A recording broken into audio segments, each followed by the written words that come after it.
ملک کا ایک اپنا کلچر ہوتا ہے نا، جیسے ہم لوگ تعزیے بناتے ہیں، تابوت اٹھاتے ہیں، ذوالجناح، یہ ہمارا اپنا کلچر، یہ دوسری جگہوں پہ اس طرح نہیں ہوتا۔ ان کا عراق کا اپنا ایک کلچر ہے، وہ کربلا کے واقعے کو بیان کرتے ہیں، بیان کھڑے ہو کر مقتل پڑتا ہے، اور اس کربلا کے دن کو پکچرائز کرتے ہیں تھیٹر کی طرح۔ جب آپ انشاءاللہ اللہ ہم سب کو کربلا کی زیارت نصیب فرمائے تو آپ نے دیکھا ہوگا رستے میں تابوت، تیر، حجاب میں کوئی گھوڑے پر ہے، کوئی دشمن کی فوج بنا ہوا ہے، وہ پیچھے سے مقتل پڑ رہا ہوتا ہے اور یہ سامنے ویسے کر رہے ہوتے ہیں۔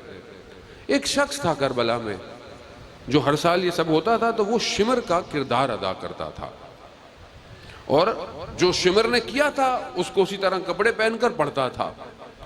لوگ گریا کرتے تھے۔ شمر کہتا تھا، وہ شمر بنتا تھا، میں نے یہ کیا، میں نے وہ کیا، میں نے خنجر چلایا۔ لوگ گریا کرتے تھے اور اتنا اثر ہوتا تھا اس کا کہ یہ دکاندار تھا، 1 مہینے تک اس کی دکان سے کوئی خریدتا کچھ نہیں تھا۔ ہر کوئی گزرتے وقت لان کرتے ہوئے جاتا تھا، شمر، جبکہ اس کا کیا قصور تھا؟ وہ تو بیان کرتا تھا، لیکن وہ خود کہتا تھا کہ جو 1 مہینے میں امام حسین مجھ پہ کرم کرتے ہیں وہ کوئی اور نہیں کر سکتا، کوئی نہ آئے میری دکان پہ، مجھے کوئی فرق نہیں۔ اسی طرح کہتے ہیں کہ ایک دفعہ اس نے ایسے مصائب پڑھے، پڑھتے پڑھتے وہ جو کر رہا تھا خیموں کی طرف چلا گیا، اور سخت لوگوں سے برداشت نہیں ہوا، لوگوں نے حملہ کر دیا اس کے اوپر، اتنا حملہ کیا کہ جب ہٹے تو وہ مر چکا تھا۔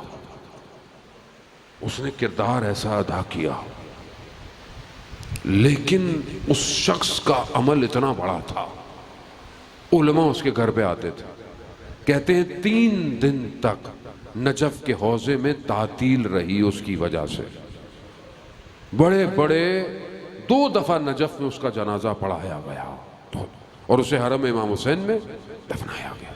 وہ عالم دین جو ان کے گھر جاتے تھے انہوں نے کہا کہ میں نے اس کے بعد اسے خواب میں دیکھا، اور اس نے خواب میں مجھے بتایا کہ جب مجھے دفنا دیا گیا اور آخری سلیب جب قبر پہ اوپر رکھی تو میں نے دیکھا کہ 2 ملائکہ آئے اور مجھے کہا کہ متوجہ ہو جاؤ، امام حسین تشریف لا رہے ہیں۔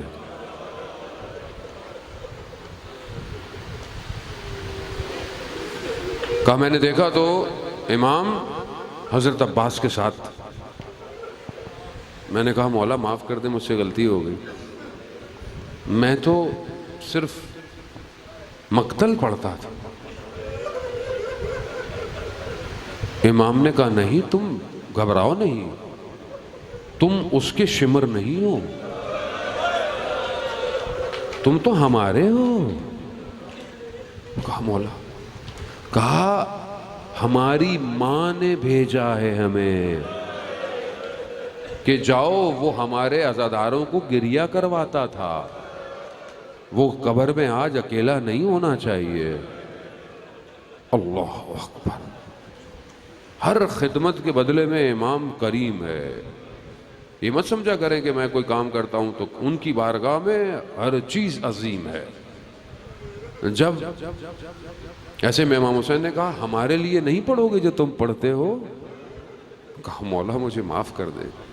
حضرت عباس نے کہا کہ دیکھو امام کی اطاعت واجب ہے۔ وہ کہتا ہے کہ میں نے پڑھنا شروع کیا،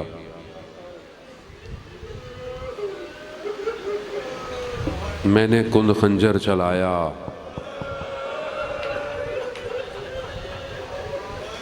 سر ہاتھوں میں اٹھایا،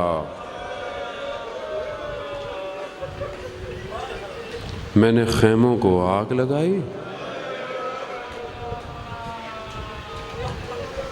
یہ سننا تھا، امام حسین نے امامہ اتارا، نیچے بیٹھ گئے۔ کہا ہائے میری بہن زینب۔ اللہ